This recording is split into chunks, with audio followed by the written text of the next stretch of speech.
Greetings from wherever you're watching us from. Welcome to Pmtv Kenya and yet to another episode of the weekly wrap-up show here at Pmtv Kenya.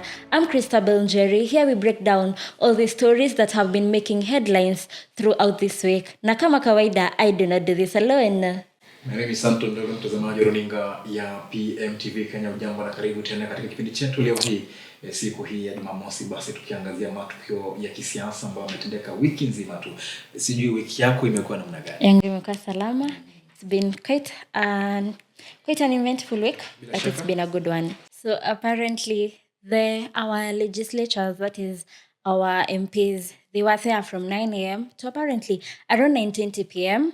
where they passed the 2026-2027 finance bill, where after a lot of discussions, where they deleted some clauses, where they also amended others and actually inserted new ones, they were able to come to an agreement that the Finance Bill 2026-2027 was voted for by 122 MPs, voted against by 40 MPs. So some of the clauses that they dropped included the 25% excess duty on mobile phones was actually scrapped entirely, which means where the CS Treasury alikuwa naenda town akiongelesha watu kuhusu the 25% tax, that clause was entirely scrapped off. Also the activation of funds, that is where you used to pay the tax after your phone is activated, and now that remains deleted. We also had the residential rental income tax increase to 10%. It now remains to 7.5%. This is after some complaints from, we can say, developers and landlords, because that meant that if they would have added it from 7.5% to 10%, it meant that definitely the rent will go up. And then we had the electric motorcycles moved to exemption, where we remain that the tax on electric motorcycles, they will remain zero rated. And also we had the VAT on money mobile transactions. Ukumbuke kidogo, this was a clause ambayo ilipingwa sana, with most people saying that, which meant that it ingeangamiza wanabiashara wadogo. Because if you look at the dynamics of the economy saini, most businesses use mobile monies for transfer, including M-Pesas and others. So increasing the VAT tax on that will also mean more cost upon them. And we also had the animal feeds, sugarcane transport, they were also exempted. And we had the removal of weekends and public holidays from appeal timelines. At the same time, there were tax proposals which were retained in the Finance Bill 2026-2027, starting with the 31% cap on gratuity exemption, which was limited to the basic salary right now. A non-residential rental income tax regime was also retained now, meaning that landlords will have to register. Landlords must register, not will have, but will be forced to register. 1.5% withholding tax on scrap metal, which will now formalize the informal sector. Talk about 20% withholding tax on bet winnings, which was reinforced for lotteries. At the same time, tax amnesty extension was also retained in the Finance Bill 2026, in which liabilities up to 2025, or rather December 2025, 30th December 2025, will be covered during the amnesty. Indirect transfer for capital gains was also retained in the Finance Bill 2026-2027. Now, what awaits this Finance Bill for it to become a law? It's for President William Ruto will be assenting to this bill, and then later on it will be a law that will be used for the next for the financial that is starting by the end of June this year. Now, it talks about the budget, which is a budget of 4.8 trillion shillings that the state intends to use its money. So ni kwamba kumaanisha kwamba kama ishapita tayari ni kwamba zile proposals ambazo ziko pale, lakini nilikuwa namsikiza Kuria Kimani ambaye ni mwenyekiti wa kamati ya bajeti pale katika bunge la kitaifa akisema kwamba walizungumza na Wakenya, na kwamba Wakenya maoni ambao waliyatoa pale wakati wa public participation, basi they have been considered very well. Kwa hivyo cha muhimu sasa, wewe Mkenya na mpiga kura, ni uingie pale siku ya jana uangalie mbunge wa kwako kama alipiga kura ya la ama alipiga kura ya kupitisha mswada wa kifedha. Kwa hivyo kuna viongozi ambao wametoka pale upande wa serikali wakisuta wale ambao wametoka upinzani wakisema kwamba hawana ule hawaelewi kile ambacho kiko pale katika ile finance budget. Kwa hivyo ndio maana wengine wakipinga kwamba hawajui baadhi ya proposals ambazo ziko pale ndani. Kwa hivyo nipe nikupe, ilikuwa ni nipe nikupe kule bungeni siku ya Thursday wakati wa kupiga kura zile za kupitisha finance bill 2026-2027.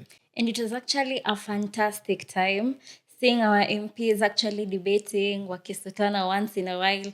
And I think one that really stood out for me is from Kimani Ichung'wah, that is the MP for Kikuyu, telling the woman representative from Kirinyaga Njeri Maina, usivote no just because Wamunyoro said. But now his statement comes from a previous presser that was held by DCP party leader Rigathi Gachagua earlier, hours before the decision was made. So according to DCP party leader Rigathi Gachagua, he said that Mount Kenya MPs, they have the numbers to make sure that the finance bill 2026-2027 doesn't pass, which according to him, it's because he believes inakandamiza wananchi. And he went even further to warn MPs that have not yet chosen a choice, or rather a side. That includes those that have not either declared their political grounds, either wako Linda Mwananchi, wako Linda Ground, wako DCP. They have not yet declared msimamo wao. So according to him, he says, a vote, you not going in parliament to vote, it means that you are against the people. That's quite a very strong word bila from shaka opposition. Na kitu ambacho nimekumbuka kwamba kuna wakati ambapo nafikiri mswada wa kifedha uliopita wa mwaka huu wabunge walijitokeza baadaye wakasema kwamba kuna baadhi ya wabunge walijitokeza wakisema kwamba mimi mwenyewe sikusoma huu mswada, lakini nilipiga kura ya kukataa. Nafikiri ni wakati wabunge wetu sasa tukuwe na ule uzoefu wa kusoma ule mswada kabla ya kwenda kupiga kura kule ndani. Nimemsikia pia Peter Salasi kutoka kule Mumias Mashariki akilalamika kwamba jana alipiga kura ya kukataa kupita kwa mswada huo kwenye third reading, lakini asubuhi kupitia kwa njia za kielektroniki, maana hakupo pale bungeni.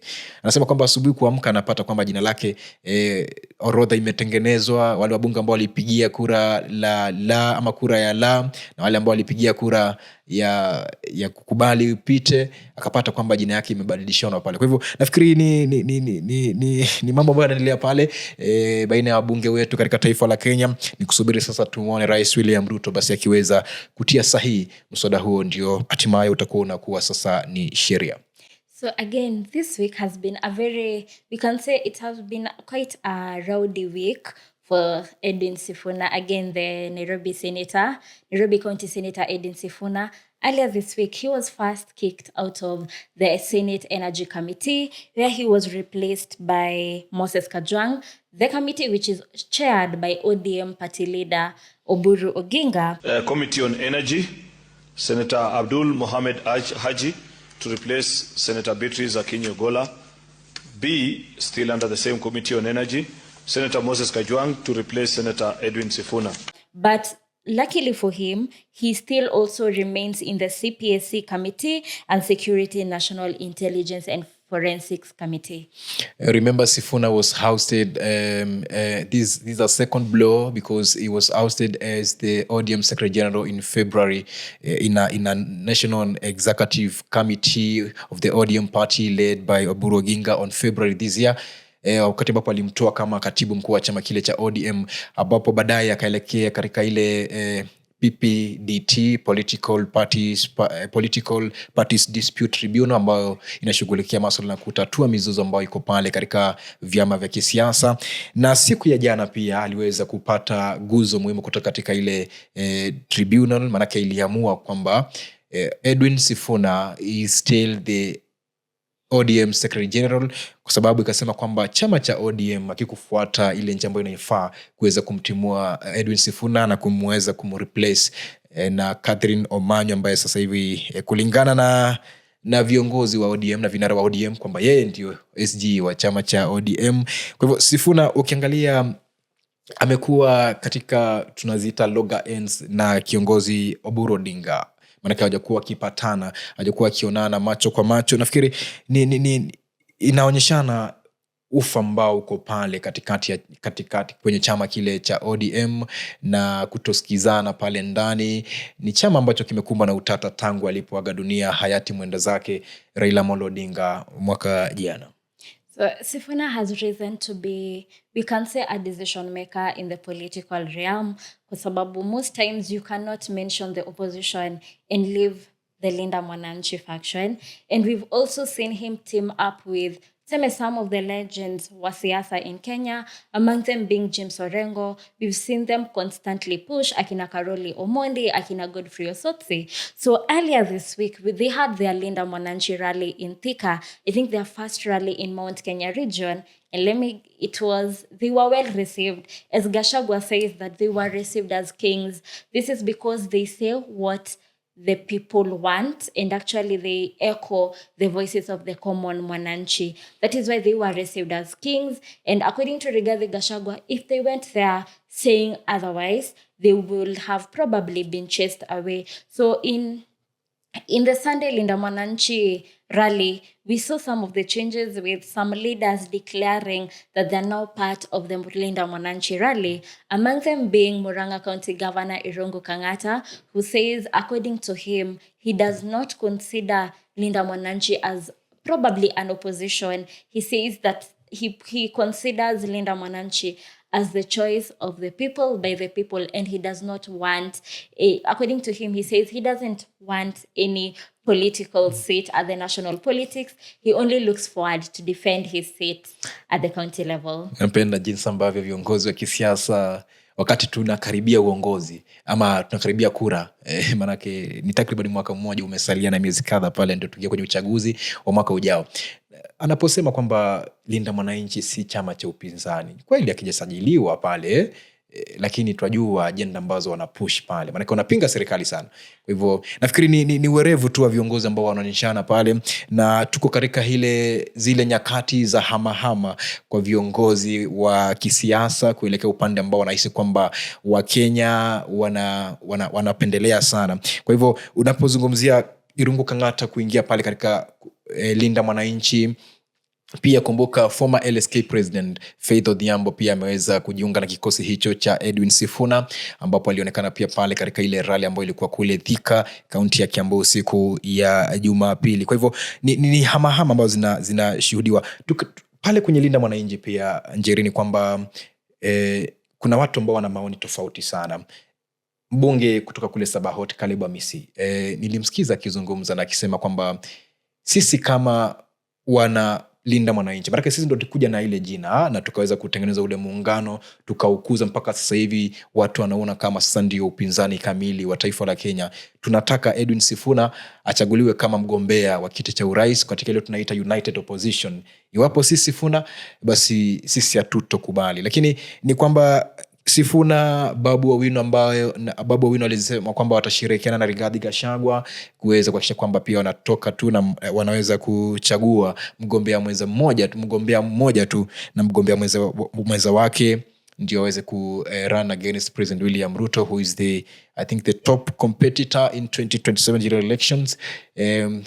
Mambo ni mengi wakisema kwamba Kalonzo, Sifuna, Matiang'i. Kwa hivyo nafikiri pia pale opposition wana kibarua kigumu sana, wakati ambapo Rigathi Gachagua anapumzika kule kwake wa Munyoro akifanya ile tunaita aliita extensive consultations. Nafikiri wana kibarua cha kuchagua nani ambaye atapeperusha bendera ya chama cha ama muungano huu wa upinzani. Iwapo atameka mistake, basi wakose kuelewana. Hivyo ndivyo naweza sema kwamba watakuwa na kibarua kigumu kushinda Rais William Ruto mwaka unaokuja.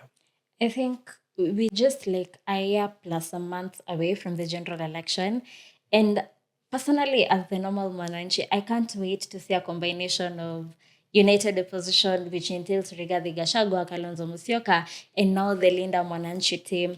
I believe they will make a really, really good opposition. No, despite politics, they will really do a good job with holding President William Ruto's government into accountability.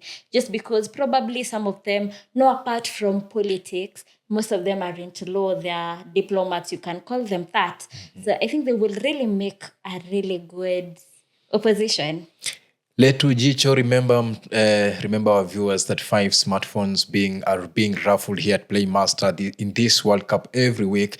Now you can bet on your favorite team and you can be one of the smartphones winners every week. Winners will be announced at the end of each week. Now you can be the next mobile phone winner and owner. Now kama huo wakati ambapo watu wanabashiri sana, nafikiri watu wanakulia sana pale kwenye ile betting so iwapo nataka basi simu ya kuweza kubashiri ndio hiyo tunasema Gen Z wanaita form nimekupa.